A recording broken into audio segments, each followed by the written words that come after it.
Vous êtes-vous déjà demandé pourquoi un homme qui jure être indifférent semble pourtant graviter autour de vous, trahissant presque inconsciemment que son âme est liée à la vôtre d'une manière qu'il ne peut expliquer? L'attraction est rarement évidente. Elle ne se pare pas toujours de fleurs, de déclarations ou des clichés des romans d'amour. Elle se manifeste souvent dans les fissures subtiles du comportement, dans les ombres qui s'échappent des profondeurs de l'inconscient, là où la vérité refuse de se cacher. Carl Jung a dit un jour, « Tant que vous ne rendez pas l'inconscient conscient, il dirigera votre vie et vous appellerez cela le destin. » Et il en va ainsi pour les hommes. Leur inconscient se révèle à travers d'étranges gestes, de petites ruptures dans leur attitude, des signes qui semblent inhabituels mais qui, en réalité, sont de puissants indicateurs de désir. Le premier signe ne réside pas dans ses paroles, mais dans ses contradictions. Un homme attiré par une femme le révèle souvent par des moments de tension entre ce qu'il dit et ce qu'il fait. Il peut affirmer qu'il ne pense pas beaucoup à vous, mais ses yeux le trahissent, cherchant votre présence dans la pièce, même lorsqu'il prétend être concentré ailleurs. Ce paradoxe n'est pas de la tromperie, c'est l'âme qui lutte avec sa propre ombre. Dans la psychologie jungienne, l'attraction n'est jamais un simple désir charnel, c'est une projection. L'homme projette sur la femme des qualités de son âme qu'il n'a pas encore intégrées. Elle devient le miroir de ce qu'il cache, la contrepartie féminine enfouie dans son inconscient. Observez-le attentivement. Il peut discuter de choses insignifiantes, vous contredire juste pour tester le terrain entre vous, ou s'éloigner à des moments étranges pour revenir avec intensité. Ces contradictions sont les maladroites tentatives de l'ego pour garder le contrôle. Son esprit conscient tente de nier ce que son inconscient, déjà ensorcelé, ne peut ignorer. L'attraction magnétique que vous exercez. Les stoïciens mettaient en garde contre cette dissonance. Marc Aurèle parlait de l'âme en guerre contre elle-même lorsque le désir s'installe. C'est pourquoi son comportement semble fragmenté. Pourquoi il est tantôt brûlant, tantôt glacial. Pourquoi sa voix s'aiguise ou s'adoucit sans raison apparente. Ressentez-vous la manière dont son corps s'oriente vers vous, même lorsque ses mots clament son indifférence? Ce n'est pas une illusion, c'est l'instinct qui surgit sous la logique. Un homme attiré par une femme est, comme la marée, attiré par la lune. Il peut maudire le courant, mais il ne peut s'y soustraire. Ces contradictions sont la preuve qu'il est déstabilisé, bouleversé, qu'il n'est plus maître de son paysage émotionnel. Les femmes qui ne perçoivent pas ce signe tombent souvent dans la confusion, doutant d'elles-mêmes, pensant que l'incohérence signifie un manque d'intérêt. Mais Jung nous rappellerait, les contradictions révèlent une tension psychique. Là où il n'y a pas de désir, il n'y a pas de conflit. L'indifférence ne lutte pas, seule l'attraction le fait. Ainsi, lorsque ses actions et ses paroles divergent, lorsqu'il s'éloigne et vous poursuit à la fois, sachez que vous avez éveillé quelque chose d'archétypal en lui. Vous avez réveillé son ombre, et l'ombre résiste à être exposée. Mais la question essentielle est, pourquoi cela compte-t-il pour vous? Parce que la femme qui voit au-delà des apparences n'est plus dupe. Elle ne prend pas un retrait pour un rejet, ni une contradiction pour du chaos. Elle reconnaît que c'est la preuve de son impact. Vous demandez-vous alors s'il faut le poursuivre? Non.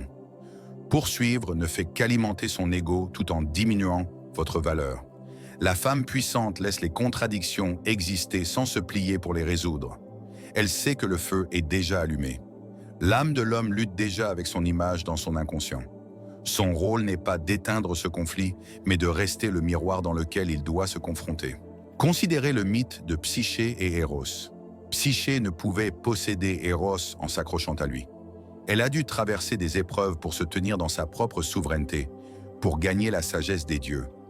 De même, lorsque les contradictions d'un homme révèlent son intérêt caché, la tâche n'est pas de l'apaiser ni de décoder chaque signal ambigu, mais de s'enraciner plus profondément en vous-même. Car l'inconscient est attiré par la force. Une femme ancrée en elle-même devient un aimant auquel l'homme ne peut résister, tandis qu'une femme qui interprète anxieusement chaque contradiction devient un objet qu'il contrôle. Vous pourriez remarquer qu'il provoque des disputes avec vous. Mais ces disputes sont creuses, dépourvues de véritable colère. Elles ne portent pas sur le sujet, mais sur la proximité, sur le test de la solidité de votre esprit.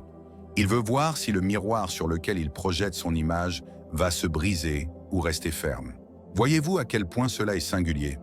Beaucoup de femmes le méconnaissent, pensant que le conflit est un signe de rejet, alors qu'en vérité, c'est un signe primitif d'intérêt.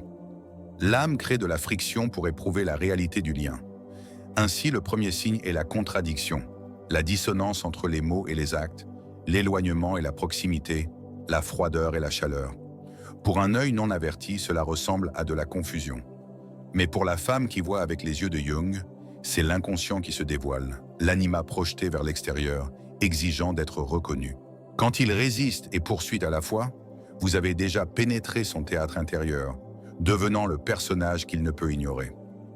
Les stoïciens enseignaient le détachement, non comme un retrait, mais comme une maîtrise.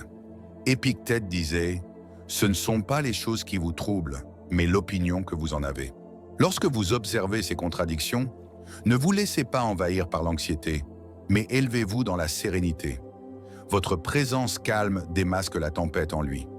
Votre immobilité amplifie sa turbulence. C'est une forme de pouvoir, non de manipulation, mais d'alignement avec la vérité. Demandez-vous, vous penchez-vous vers lui lorsqu'il s'éloigne, cherchant à combler le vide, ou restez-vous en retrait, lui laissant affronter son ombre? Chaque choix que vous faites ne concerne pas lui, mais vous. La première étape de l'autonomie est de reconnaître que ces contradictions ne sont pas à vous de résoudre. Elles sont son initiation à la conscience de soi, déclenchée par votre présence. Votre seule responsabilité est de rester ancré, de refuser que son chaos intérieur ébranle votre valeur. La femme qui comprend cela danse avec grâce. Elle ne poursuit pas, elle ne se retire pas, elle tient simplement. Elle devient l'axe immobile autour duquel tourbillonnent ses contradictions. Et dans cette constance, son inconscient se révèle de plus en plus, jusqu'à ce que la projection cède la place à la vérité. Ainsi, lorsque vous remarquez qu'il discute de rien, qu'il vous observe tout en feignant l'indifférence, que ses mots disent non mais que son corps dit oui, comprenez que ce n'est pas de la confusion. C'est le premier signe. C'est l'attraction drapée dans le paradoxe, l'un des moyens les plus singuliers, mais aussi les plus fiables, par lesquels un homme trahit qu'il est attiré par vous. Point numéro 2, l'énergie nerveuse. Le deuxième signe se manifeste non pas dans ses paroles, mais dans les petits rituels d'énergie nerveuse qui surgissent en votre présence. Un homme peut arborer un masque de calme, mais le corps ment rarement. Ses mains s'agitent avec des objets insignifiants, ses clés, son verre, le bord de sa manche, car votre présence perturbe l'ordre qu'il tente de projeter. Jung enseignait que lorsque l'inconscient s'éveille, l'ego vacille. Ce tremblement se révèle souvent à travers le corps, avant que l'esprit ne puisse le contenir. Ainsi, le signe inhabituel d'attraction réside dans la perturbation de son rythme habituel, l'émergence d'une subtile agitation qui trahit la tempête intérieure. Observez attentivement. L'homme attiré par vous peut soudainement ajuster sa posture, se tenir plus droit, comme si un instinct primal lui murmurait qu'il doit apparaître plus fort, plus compétent. Il peut trébucher dans ses mots, se reprendre, masquer son faux pas par un rire. Ces actes ne sont pas anodins, ce sont des signes de désarroi psychique. L'inconscient entraîne son attention dans un territoire inconnu. L'ego qui aspire à sembler maîtrisé devient maladroit lorsque le désir fissure sa surface. Cette énergie nerveuse n'est pas une faiblesse, c'est une révélation. Elle montre que vous avez éveillé en lui l'archétype de l'amant, une figure assez puissante pour ébranler même l'homme le plus stoïque. Cet archétype suscite le désir, la vulnérabilité et une peur de l'inadéquation, tout à la fois. Se tenir face à la femme qui incarne son anima, c'est se confronter à un miroir reflétant tout ce qui lui manque. Et cela est terrifiant. Cela déstabilise la forteresse de contrôle qu'il a construite autour de son identité. Remarquez-vous comment son rire change? Parfois trop fort, parfois mal placé. Ce n'est pas de la moquerie, c'est l'inconscient qui tente de relâcher la pression. Un homme troublé par l'attraction ne peut toujours porter ce poids en silence. Ainsi, son corps trahit la vérité par des tics nerveux. Il se frotte la nuque, remue les pieds, s'éclaircit la gorge comme pour reprendre le contrôle de sa voix. Chaque geste est une confession, une admission que vous avez perturbé son équilibre habituel. Pourtant, combien de femmes négligent cela? Elles supposent que la nervosité indique un manque d'intérêt ou une immaturité, sans réaliser qu'il s'agit d'un script biologique ancien, gravé dans la moelle de l'homme. Quand le cœur s'accélère, le corps le révèle. Les stoïciens comprenaient cela lorsqu'ils s'entraînaient à la sérénité sous pression. Sénèque écrivait « Le plus puissant est celui qui se possède lui-même ». Mais la vérité est que peu d'hommes possèdent une telle maîtrise. La plupart sont désarmés lorsque le désir surgit à l'improviste, et leur corps dit ce que leurs lèvres ne peuvent encore confesser. Voici une vérité plus profonde. Cette énergie nerveuse ne concerne pas seulement vous. Elle parle de lui confrontant son ombre. Le désir l'oblige à reconnaître des vulnérabilités qu'il croyait enfouies. Sa nervosité est l'âme murmurant. Voici une femme qui peut me voir et je ne suis pas prêt à être vu. L'attraction fissure son armure et soudain, le garçon caché dans l'homme surgit, incertain, agité, plein de désir. Vous ne voyez pas seulement un homme devant vous. Vous voyez les fragments de son être inachevé, appelés à la surface par votre présence. Et vous, comment réagissez-vous lorsque sa contenance vacille? Beaucoup de femmes, influencées par des récits culturels, se précipitent pour apaiser, pour calmer son inconfort, croyant que cela renforcera la proximité. Mais l'autonomie ne se hâte pas de réparer. La femme puissante laisse sa nervosité exister, sachant qu'elle ne lui appartient pas. Elle ne dilue pas sa présence pour calmer sa tempête. Elle reste rayonnante, stable, un rappel qu'il doit affronter seul son tremblement. Ainsi, elle lui renvoie non pas un jugement, mais une invitation à s'élever. Imaginez un instant les anciennes courtises mythiques. Les héros ne conquéraient pas la bien-aimée en semblant parfaits. Ils tremblaient, trébuchaient, affrontaient des épreuves qui brisaient leurs illusions avant de pouvoir se tenir véritablement dignes. Ces rituels nerveux sont ces épreuves. Ils montrent qu'il entre dans l'arène de sa propre psyché, où le courage doit croître. Et la femme qui observe sans s'effondrer dans la pitié ou l'insécurité devient la déesse silencieuse qui inspire cette croissance. Vous l'avez peut-être remarqué, il touche son visage en vous parlant, alors qu'il le fait rarement avec d'autres. Il ajuste ses vêtements, bien que tout soit en ordre. Il s'interrompt, change de sujet, puis revient comme si le fil n'était jamais perdu. Ce sont de petits actes, presque invisibles, mais ils portent une profondeur de sens.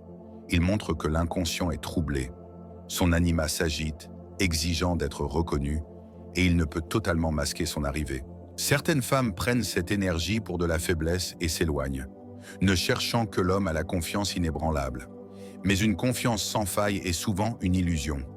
Jung mettait en garde contre l'aveuglement face au persona, ce masque poli que l'on porte pour naviguer dans la société. L'homme qui montre de l'énergie nerveuse en votre présence est peut-être celui qui est le plus profondément touché, car vous avez contourné son persona et atteint quelque chose de plus brut, de plus humain. C'est la beauté singulière de la nervosité. Elle révèle l'authenticité. Aucun homme ne choisit d'apparaître agité ou maladroit. Cela lui coûte son orgueil. Ainsi, lorsqu'il le fait, c'est une vérité sans filtre, et dans la vérité réside l'intimité. L'attraction n'est pas prouvée par des mots bien rodés, mais par la trahison involontaire du corps. Mais soyez prudente. Cela ne signifie pas qu'il faut récompenser la nervosité par de l'indulgence ou abaisser vos propres exigences et votre compassion. Voyez-la pour ce qu'elle est, le signe numéro 2, la preuve que votre présence réveille son inconscient et suscite une énergie qu'il ne maîtrise pas encore. Laissez cela l'humilier. Laissez cela lui enseigner que vous n'êtes pas une silhouette parmi la foule, mais un catalyseur, une force qui ébranle le sol sous son persona soigneusement construit. La femme stoïque, enracinée, posée, sereine, ne se réduit pas pour apaiser son inconfort.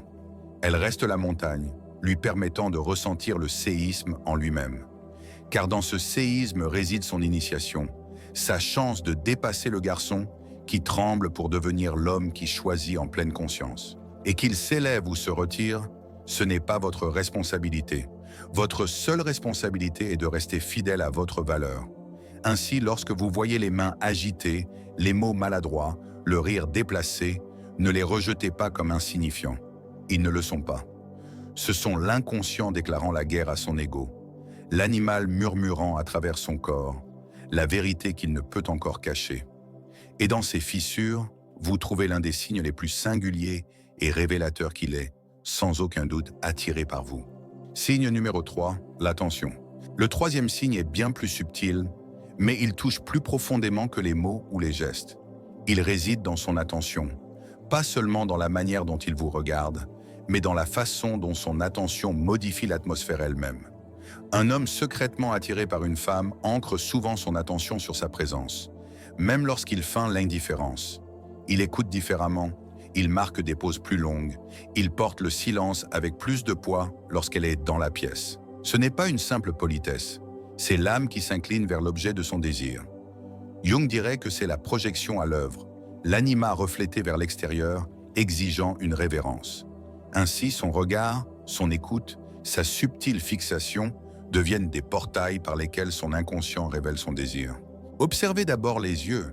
Ils trahissent plus que n'importe quel mot. Un homme attiré par vous peut détourner le regard rapidement, comme brûlé par la vérité de ce qu'il ressent, pour y revenir quelques secondes plus tard, comme attiré par une force gravitationnelle. Ou il peut fixer trop longtemps, au-delà des normes sociales, comme s'il oubliait de masquer l'attraction. Cette oscillation, le regard furtif, le retour prolongé, est le langage de l'inconscient, cherchant à la fois à cacher et à confesser. Dans ses yeux, les contradictions s'évanouissent. L'attraction est indéniable. Pourtant, l'attention va au-delà du regard. Elle se trouve aussi dans sa manière d'écouter. À l'oreille non avertie, cela peut ressembler à une conversation ordinaire. Mais la femme qui observe avec une conscience archétypale le ressentira. Son énergie n'est pas dispersée, pas errante, mais accordée à chaque mot, chaque inflexion de votre voix. Il se souvient de détails que la plupart des hommes oublieraient, un commentaire en passant, un fragment d'histoire, une petite préférence mentionnée une seule fois. Ce ne sont pas des actes de logique, ce sont des actes d'absorption. L'âme s'accroche à ce qu'elle valorise. Lorsqu'il se rappelle ce que vous pensiez oublier dans l'air, comprenez ceci. Vous vous êtes imprimé dans son inconscient et il ne peut s'en défaire. Cette attention est singulière car elle contredit souvent son attitude de surface. Extérieurement, il peut sembler distrait, désinvolte, voire indifférent. Mais soudain, il se souvient exactement de la manière dont vous prenez votre café ou d'un souvenir d'enfance que vous n'avez mentionné qu'une fois. Pourquoi ? Parce que l'inconscient n'est pas démocratique. Il ne donne pas le même poids à tout ce qu'il entend. Il s'attache à ce qui compte. Ainsi, l'homme attiré par vous se révèle en portant vos mots comme des trésors secrets, les rejouant dans son esprit longtemps après que vous les avez prononcés. Les stoïciens qualifieraient cela d'errance indisciplinée de l'âme.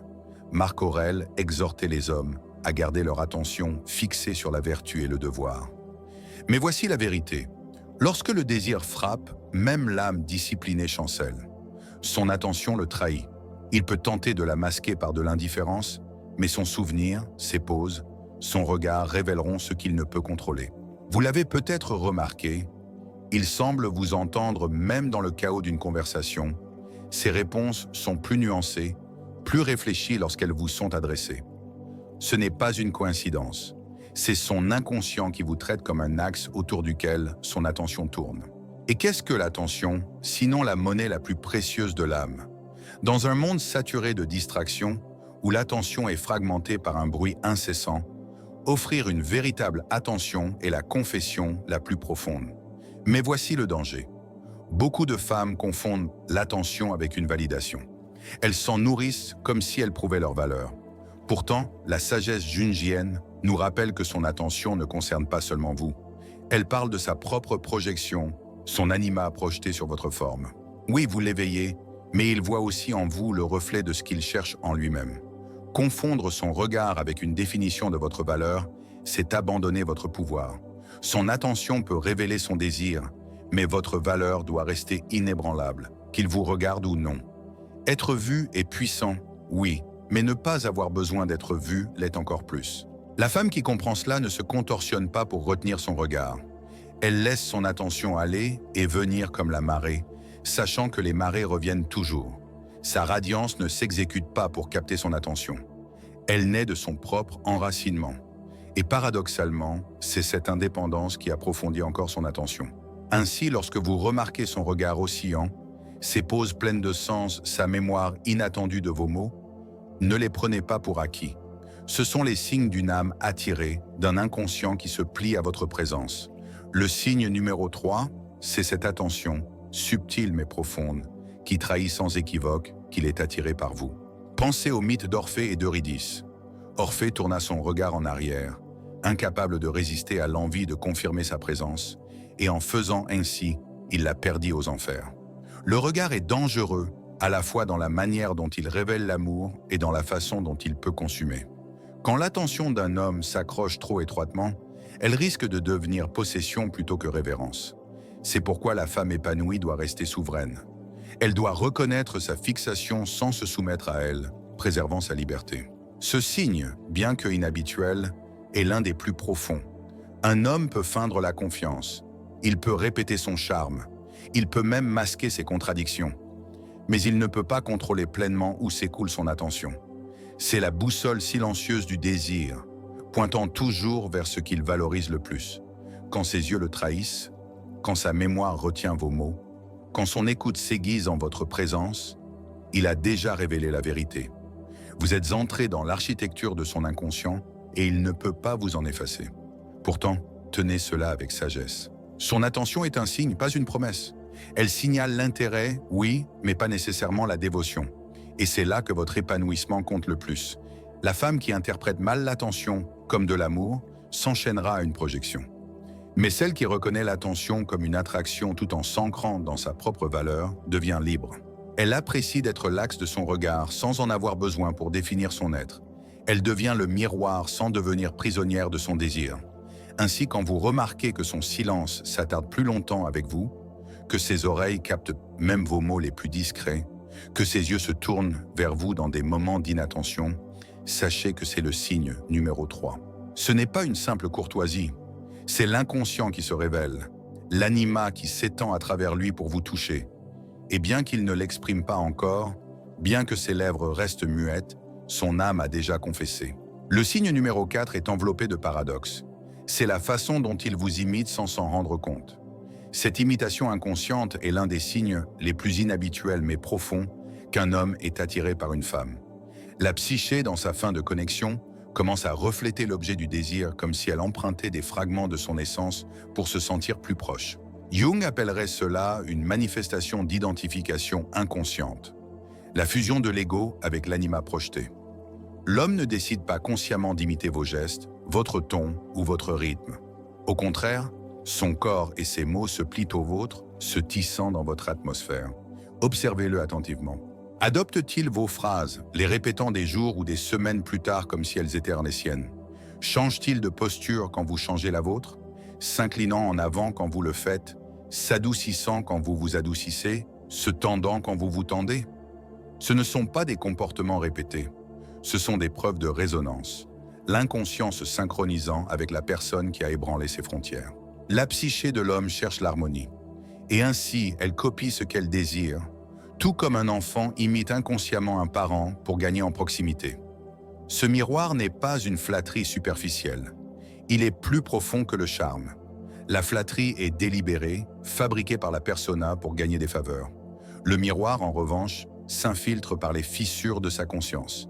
Il ne se rend même pas compte qu'il le fait. Et quand il s'en aperçoit, il peut se sentir embarrassé ou confus, incapable d'expliquer pourquoi il parle comme vous ou bouge comme vous.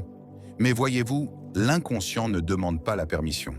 Il façonne le comportement selon le lien archétypal qu'il ressent.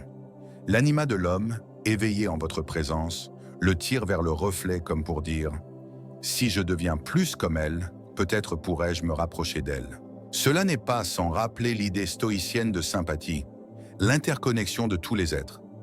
Marc Aurèle écrivait que nous sommes tissés ensemble comme des fils dans un vêtement.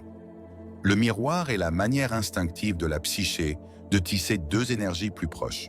Ce n'est pas rationnel, c'est instinctif. Et bien que subtil, c'est l'une des confessions les plus claires du désir. Considérez cela. Dans un groupe, il pourrait inconsciemment faire écho à votre langage corporel, même en s'engageant avec d'autres. Si vous croisez les bras quelques minutes plus tard, il en fait autant. Si vous inclinez la tête, la sienne suit. Si vous utilisez un mot ou une métaphore particulière, il commence à l'intégrer dans son propre discours. Cette synchronicité n'est pas une coïncidence. C'est l'inconscient s'alignant sur la présence qu'il désire. Et vous, si vous observez attentivement, verrez dans ces petits reflets l'ombre de la vérité de son cœur. Mais méfiez-vous du piège de la mauvaise interprétation. Pas chaque écho est du désir. Certains ne sont que des adaptations sociales. La différence réside dans la profondeur. Le miroir social est éphémère, superficiel, vite oublié. Mais l'attraction inconsciente laisse des traces qui persistent. Il ne vous imite pas seulement une fois. Il commence à porter vos gestes au-delà de votre présence. Il utilise vos phrases dans d'autres contextes, comme si elles étaient devenues partie de son propre langage. Il adopte vos habitudes, parfois même votre musique, votre humour, votre rythme de pensée. Ce n'est pas une simple mimique, c'est l'âme qui essaie d'intégrer ce qu'elle désire. Jung parlait d'individuation, le processus de devenir entier en unissant le conscient et l'inconscient. Mais avant qu'un homme puisse s'individuer, il projette souvent les parties de lui-même qu'il ne possède pas sur une femme. Elle devient le vaisseau de son anima, le reflet de ses profondeurs non vécues. Et ainsi, le miroir n'est pas seulement une question de copie. C'est une quête des pièces manquantes de lui-même à travers vous. Le signe inhabituel de son attraction est qu'il vous tisse déjà dans le tissu de son être, même sans vous toucher. Que signifie cela pour vous? Cela signifie que vous devez discerner avec soin. Son miroir peut vous flatter, mais il révèle aussi sa faim de puiser dans votre énergie. Si vous n'êtes pas ancré, vous pourriez vous perdre dans son reflet, le confondant avec de l'intimité. Mais le vrai épanouissement est de savoir que sa projection inconsciente est son chemin, pas votre validation. Vous êtes le miroir, oui, mais vous n'êtes pas l'image qu'il projette. Vous restez souveraine, séparée, entière. La femme épanouie observe son miroir avec conscience, non avec dépendance. Elle voit la preuve de son impact, mais elle n'échange pas son identité contre son imitation. Elle comprend que son inconscient essaie de la garder proche. Et pourtant, elle sait que la proximité construite sur la projection finira par s'effondrer, à moins qu'il ne fasse face à lui-même. Sa force réside dans le fait de ne pas avoir besoin de son reflet pour affirmer sa valeur. Pensez à Narcisse dans le mythe, envoûté par son propre reflet, incapable de reconnaître la différence entre l'image et la réalité. Beaucoup d'hommes attirés par la projection tombent dans ce piège. Ils imitent sans conscience, confondant la projection avec la connexion. Mais la femme éveillée ne tombe pas avec lui. Elle voit la projection, l'honore comme un signe de son attraction, mais ne la confond pas avec une véritable union. Elle attend de voir s'il peut passer au-delà de l'imitation vers l'authenticité, au-delà de la projection vers la présence. Et pourtant, le miroir reste puissant. Il montre que ses défenses se sont fissurées, que vous êtes entré dans son inconscient sans permission. Quand il commence à parler comme vous, à bouger comme vous, à rire comme vous, comprenez cela, il vous a déjà invité dans sa psyché. Vous y vivez maintenant, façonnant ses gestes, ses mots, ses silences. Il ne peut pas l'annuler. Et bien qu'il ne confesse pas ses sentiments directement, son reflet de vous est sa confession. Mais que ferez-vous de cette connaissance? La poursuivrez-vous? La nourrirez-vous? Bâtirez-vous votre valeur sur elle? Ou resterez-vous ferme, lui permettant de lutter avec sa propre ombre pour reconnaître la projection pour ce qu'elle est? Le choix est toujours le vôtre. La femme épanouie ne poursuit pas l'imitation. Elle reste entière, et en faisant ainsi, elle lui offre la chance de grandir, de passer au-delà du miroir inconscient vers une dévotion consciente. Ainsi, quand vous entendez vos propres mots dans sa bouche, quand vous voyez vos gestes faire écho dans son corps, quand vous sentez votre rythme reflété en sa présence, reconnaissez-le. C'est le signe numéro 4.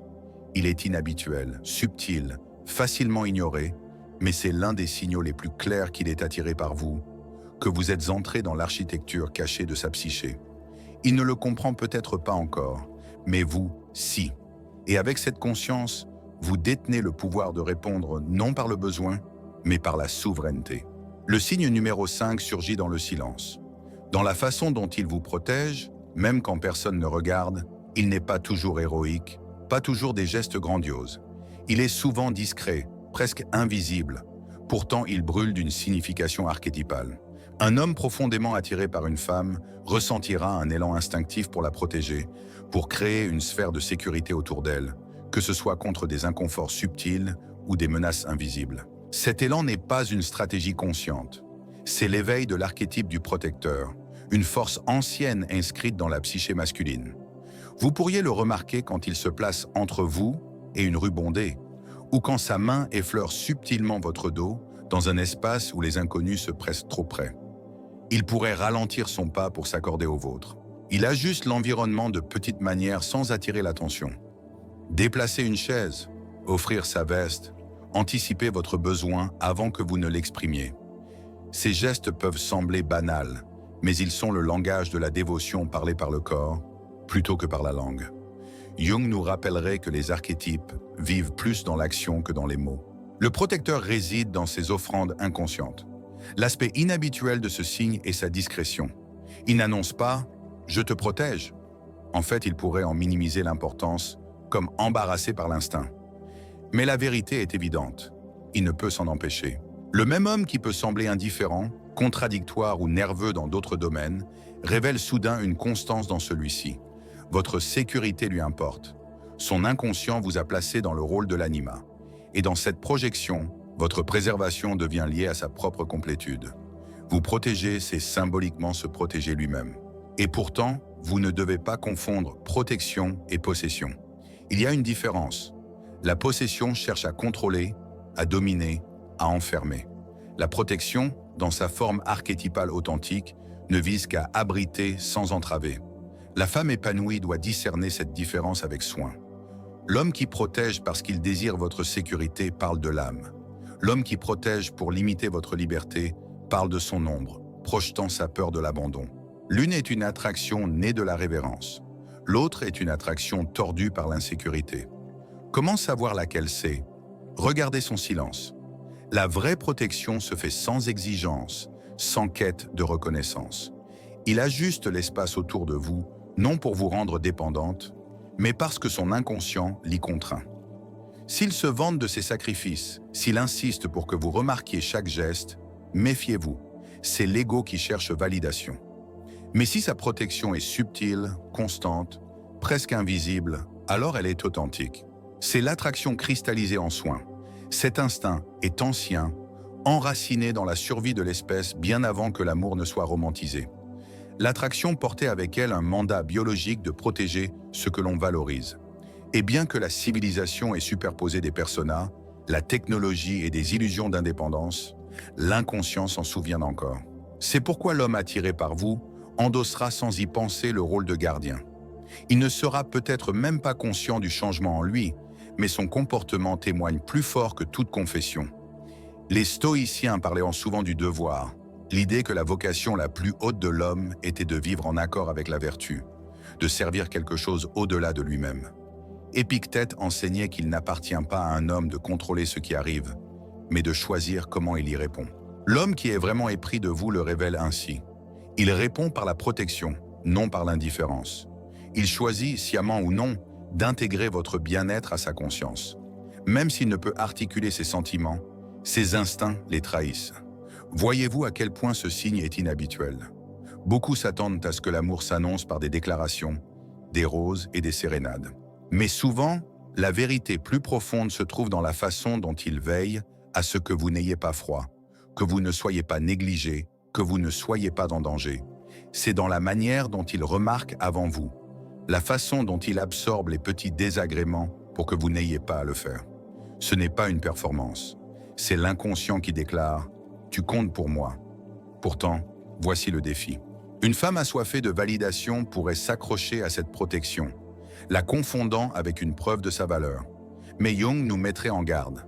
Son comportement, bien que significatif, reste une projection. Vous ne devez pas fondre votre identité dans son instinct protecteur. L'épanouissement exige que vous le receviez avec gratitude, mais non avec dépendance. Votre valeur n'est pas définie par la mesure dans laquelle un homme vous protège. Elle est définie par votre propre enracinement, votre propre capacité à protéger d'abord votre esprit. Sa protection est le reflet de son désir, non le fondement de votre valeur. Et il y a plus. Parfois, la protection n'est pas physique, mais émotionnelle. Il pourrait vous défendre quand vous n'êtes pas là, en disant du bien de vous auprès des autres, en protégeant votre nom dans les conversations. Il pourrait remarquer quand vous êtes silencieuse, sentant le changement dans votre énergie avant que vous ne parliez. Il pourrait offrir des mots de réconfort non parce que vous les avez demandés, mais parce que son âme résiste à votre souffrance. Ce ne sont pas des actes de logique, ce sont des actes de soins inconscients nés d'une attraction qui va plus profond que la surface. Pensez au mythe de Persée et Andromède. Persée n'aimait pas Andromède parce qu'elle était impuissante. Il l'aimait parce qu'elle incarnait la beauté et l'esprit. Et en l'aimant, son instinct protecteur s'éveilla. De même, quand un homme est attiré par une femme, son instinct de protecteur émerge non pour la diminuer, mais pour servir le lien que son âme ressent envers elle. Ce n'est pas une question de sauvetage, c'est une question de révérence. Et vous, la femme épanouie, devez tenir cette vérité avec clarté. Sa protection n'est pas vôtre à poursuivre ou à manipuler. Vous ne la testez pas, ne l'exigez pas, ne vous y accrochez pas. Vous la reconnaissez comme un signe, le signe numéro 5, que son inconscient vous a déjà tissé dans son monde. Vous l'honorez, mais vous n'en dépendez pas. Car la femme qui connaît sa valeur sait qu'elle est entière avec ou sans le gardien. Son instinct peut confirmer son attraction, mais sa souveraineté n'est jamais liée à son soin. En fin de compte, la protection est l'un des signes les plus sacrés du désir. Elle est inhabituelle parce qu'elle se cache souvent dans le banal, l'inaperçu, les petits ajustements d'espace et d'énergie. Mais pour la femme qui voit avec des yeux jungiens, elle est claire. L'homme qui vous protège sans réclamer de crédit, qui vous abrite sans voler votre liberté. Dans ces gestes subtils, vous voyez la vérité de son désir.